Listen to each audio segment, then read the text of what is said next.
Mother Earth is speaking. My dear children, listen very carefully. Your lives as human beings started on my planet.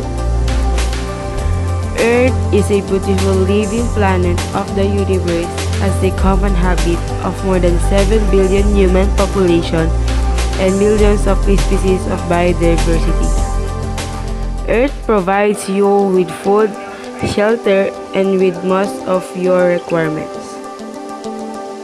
Despite unavoidable free services provided by Earth to humans, you are not able to pay off my kindness. Rather, you're being cruel to your Earth by your selfish activities.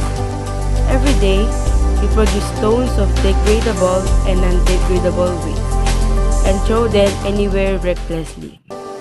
Smoke and harmful gases from your homes, vehicles, or industries are suffocating Mother Earth, disposing dirty drainage and even chemicals recklessly, although you know that more than 7 billion humans along with all plants and animals in this world rely on water for their lives. If you aren't concentrated on saving those water can be as expensive as petrol, or one day people can die due to thirst.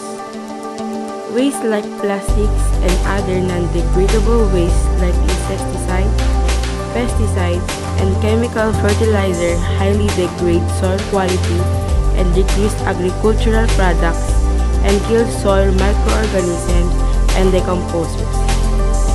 Human beings are incessantly involved in such activities as hunting down animals, cutting down trees, releasing poisonous gases in the atmosphere, and polluting rivers. The earth is dying. You let your responsibility to my planet. The community must changing degradable waste into compost manure, reduce, reuse, and recycle of non-degradable waste. The air pollution must be controlled by replacing household energy sources like firewood by biogas and electricity. Negotiate with factory owners and vehicle owners. Youth can appeal the government to bring eco-friendly development policies and proper planning of cities.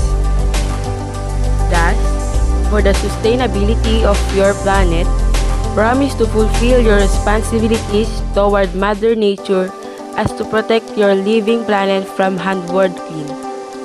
Maybe your single efforts may seem small, but if thousands of youth can make harmony towards nature conservation, then one day, your efforts will strong step to protect my planet Earth from destruction.